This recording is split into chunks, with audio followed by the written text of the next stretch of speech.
If y'all are going to mess around with symbolism, you better know what you're doing, because it can backfire in a heartbeat. Just ask the state of New York.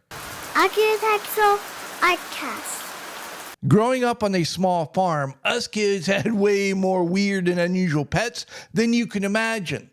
At one point, I had this tiny little gray cat. He was almost like half scale. Used to like to ride around on my shoulders all the time. You haven't lived until you've gone into a dark barn at 5 a.m, still half asleep, and have something drop out of the rafters onto your shoulders. Wah! During the same time period, I had a pet goose. That silly thing would follow me everywhere. Somewhere my mom has a picture of me sitting out in the yard under a tree reading a book with that cat laying across my shoulders and the goose in my lap with its head under its wing taking a nap. It goes without saying, I like a cute animal video as much as the next guy. But social media is a massive place. I'd never even heard of Peanut or Fred. And then this weekend, my ex-feed just blows up. Pictures and memes. R.I.P. Peanut, R.I.P. Fred. As is my nature, I started to do a little research, trying to figure out what the heck is going on. As I learned, my first reaction, ooh, New York, you've really put your foot in it this time. You've gone and created a symbol, arguably at possibly one of the worst times possible for you. A symbol is anything that helps us create an easy-to-understand mental image that represents complex ideas. Anything, and I mean anything, can become a symbol.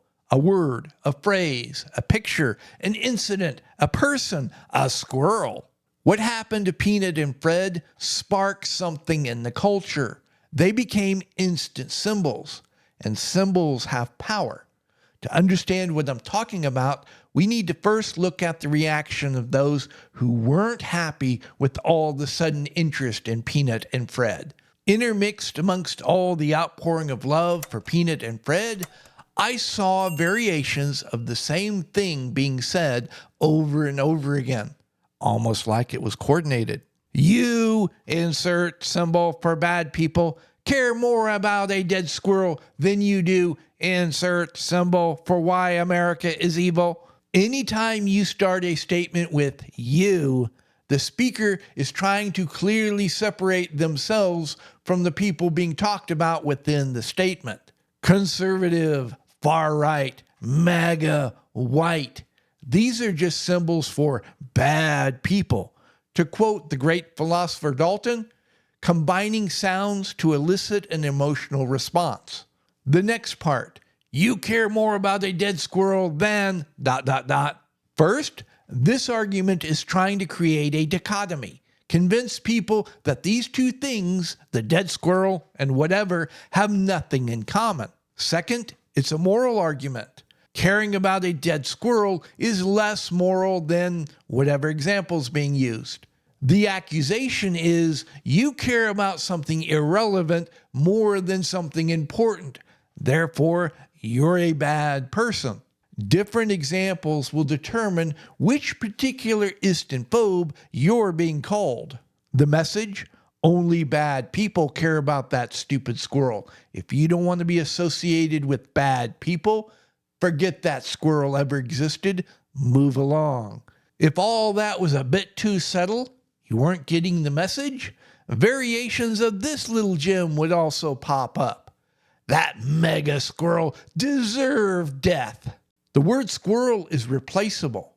The message, mega blank deserves. It's a naked threat. Forget about the squirrel or else. What gives? Why the freak out? Why the fear of people caring about a dead squirrel? People aren't stupid. They know the power of symbols. I'm going to give you all two examples on how symbolism changed the course of history. The first one, we all know the stories about the Romans feeding Christians to the lions. But did you all know that any step along the way, from the moment the Christian was arrested, when they were taken to trial, when they were in prison, when they were taken to the Colosseum, all the way up to the moment the lion went, rah, they could have stopped everything, been found innocent, and walked away a free person. It would have only taken a few seconds. All they would have needed to do? This. Drop a pinch of incense into a flame on an altar. More than 90% of Christians would have rather been eaten by lions than do this. This isn't some Christian claim. This is what the Romans told us happened.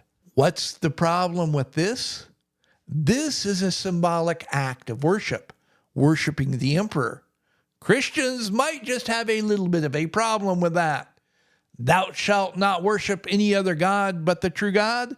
A lot of history books will claim the Romans stopped feeding Christians to lions when Constantine converted the empire to Christianity. No, it happened a long time before that. The Romans' love of symbolism had backfired, and they realized they were running one of the greatest recruitment campaigns in history for Christians. Christians kneeling in the sands of the Colosseum, praying as the lions attacked, became a symbol of faith. And a lot of people in the crowd started saying, I want to get me a piece of that. What started as the crowd's contempt for Christians slowly over time turned into hostility towards the authorities. The second example, the Boston Tea Party. The Sons of Liberty climbing onto British ships, throwing tons of tea into the harbor. When England founded its colonies in North America, in an effort to get people to be willing to pack their bags, travel thousands of miles over months of time to start a new life in a wilderness, they wrote into the charters that the colonies, and more importantly, the colonists, would be tax exempt in perpetuity, forever. In the second half of the 18th century, England was out of money. So Parliament went to the colonies and said, you know those charters where we promised we would never tax you? Guess what? We lied. Give us the money. England figured out real quick, though, trying to take money directly out of the colonists' pockets, head tax, property tax, whatever, could get real dangerous real fast. Parliament came up with a clever solution. Just tax things people have to use in their everyday life. When they buy it, they automatically pay the tax. That's where we get the tea tax.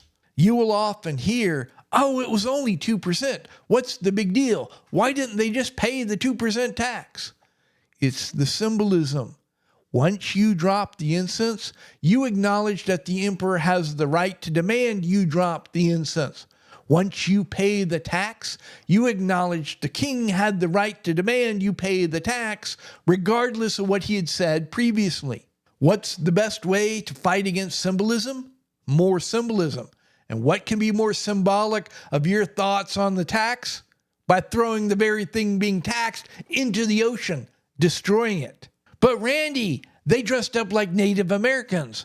Wasn't that rather insensitive and ist of them? First off, the colonists would have no clue what you're talking about. Ideas about race didn't happen for another 75 years. Second, they weren't wearing Native American outfits as disguises.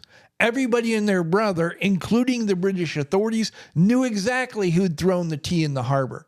The Sons of Liberties had told everybody they were going to do it. While they were doing it, they made a big deal about it. And then afterwards, they told everybody what they had done. So why were they wearing those outfits? Symbolism. The colonists and the British wore the same clothing. Materials, manufacturing techniques, styles. I mean, it makes sense. British colonies being inspired by British culture.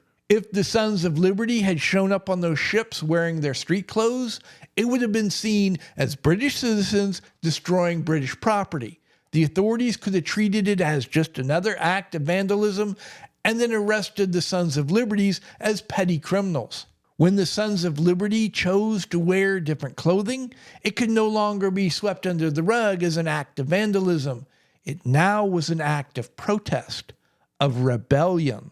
When the Sons of Liberty wore Native American clothing, they were saying, we aren't British, we're American. The Boston Tea Party was a symbol that was a stepping stone along the way to the revolution, but one of its long-term consequences? To this day, America is still not a tea-drinking culture. One of the most important aspects that go into the creation of a symbol? Lack of ambiguity. The more black and white, clearly right versus wrong an issue, the more powerful the symbol becomes. This is another reason why we saw all these comments, "You care more about a dead squirrel than this other important issue." They're desperately trying to muddy the waters. They're trying to make it not as black and white. No, no, no. It's way more complicated. In fact, if you take the side of the squirrel, you're bad. They're trying to destroy the symbol. The more you look into what happened to Peanut and Fred, the more you realize the state of New York had zero justification for what they did. Even the people who went into the home and took Peanut and Fred knew this wasn't good. They refused to wear body cameras because they didn't want any of the blowback to be coming back at them directly.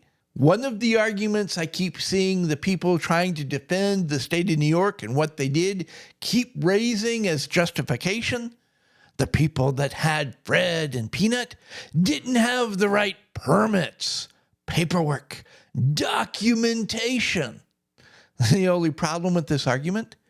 This type of situation isn't new, and there's a lot of precedent for how states and various governments around the country have handled very similar situations. Back in the early 80s, my family went up to visit some of my parents' friends in St. Louis. When we get there, their kids, who most of them were older than us, weren't there. And we were like, "Where are they?" And the parents said, "Oh, they're at the clubhouse getting ready for Halloween." This was one of those old South St. Louis neighborhoods where families would often live for generations. And since the 60s, this particular neighborhood had had a clubhouse for kids mostly between 13 and 16. They had the tradition, again going all the way back to the 60s, of every Halloween turning the clubhouse into a haunted house. And families from miles around would come, and the clubhouse would charge them at the time a nickel apiece to come through. They used the money to pay for all the decorations, and if there's any left over, it went into the drinks fund. No matter where you go, there are always people who just can't stand to watch others have a good time. Somebody dropped a dime, reported to the police, "Oh, there's all sorts of bad things going on at this clubhouse." They showed up, guns drawn, with family services in tow, had everybody out in the yard searching the place for drugs and whatever. They were stuffing and cuffing people as fast as they can. They were hauling everybody downtown. "We got to get to the bottom of this." The only problem? Well, there were several. First one, they didn't find nothing. Second, this might have been a working class neighborhood, but it was an old neighborhood.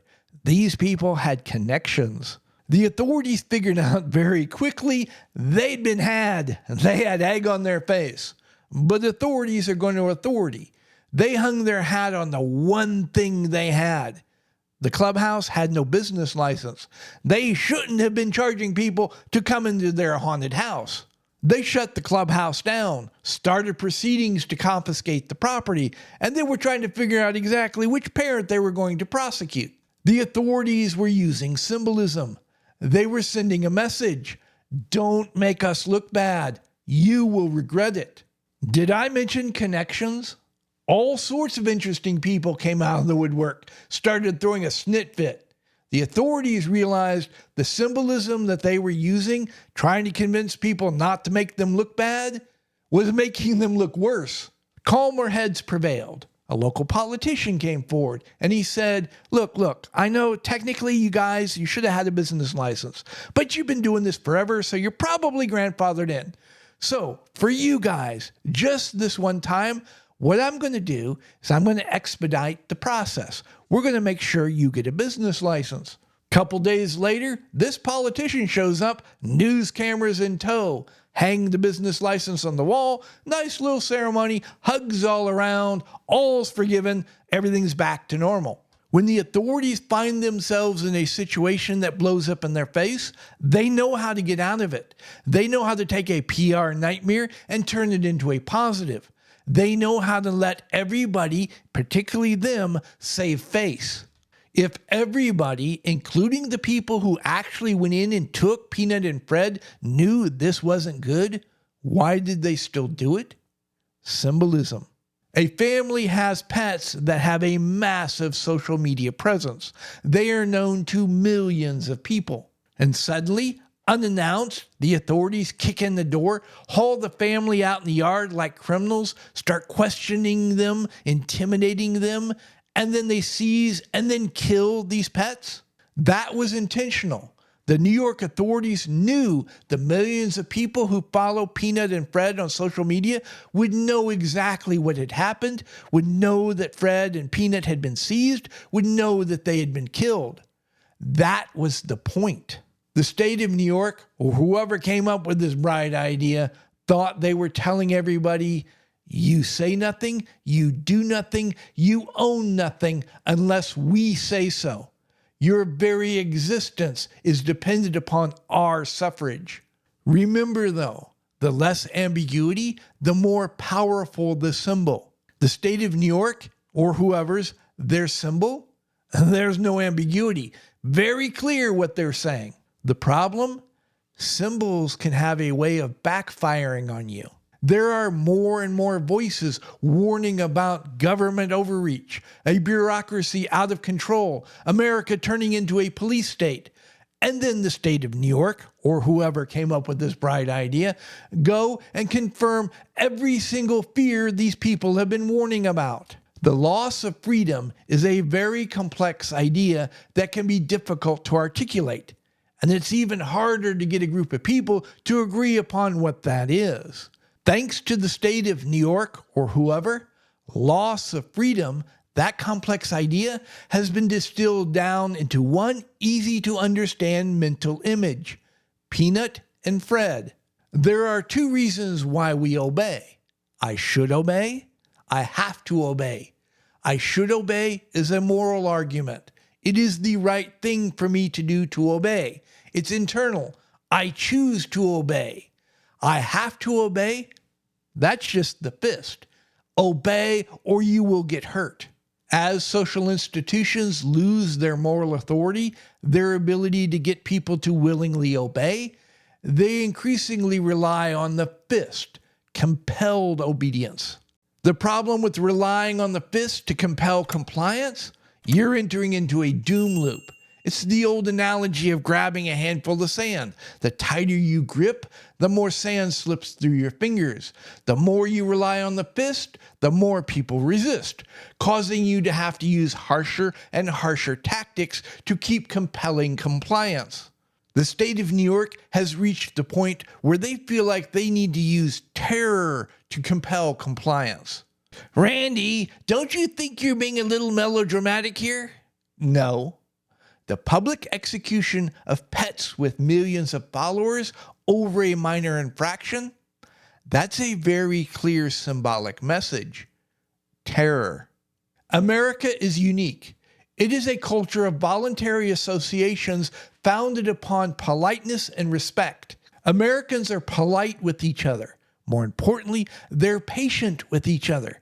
They're willing to put up with a lot. But that comes with a price. D.H. Lawrence, the British socialist writer and critic, said that the quintessential American soul is hard, isolate, stoic, and a killer. It is yet melted. And to make matters worse, the most dangerous human being is your average person who's had enough, been pushed way too far. And then the state of New York goes and tells everybody their rules of engagement include the killing of pets. No wonder there are people so desperate to convince everybody, forget about those squirrels or else. The only problem with this approach? That just further fuels the symbolism of Peanut and Fred. R.I.P. Peanut, R.I.P. Fred. At any rate, I hope I've given you all something to think about, and until next time, y'all be safe. Your pets be safe too. If y'all are still here, thank you very much. I really appreciate it. While you're at it, why don't you like this video, subscribe to the channel, click that notification bell. You can hear me yammer on about something else next time. And feel free to share this video far and wide. Please like and subscribe. Please leave a comment.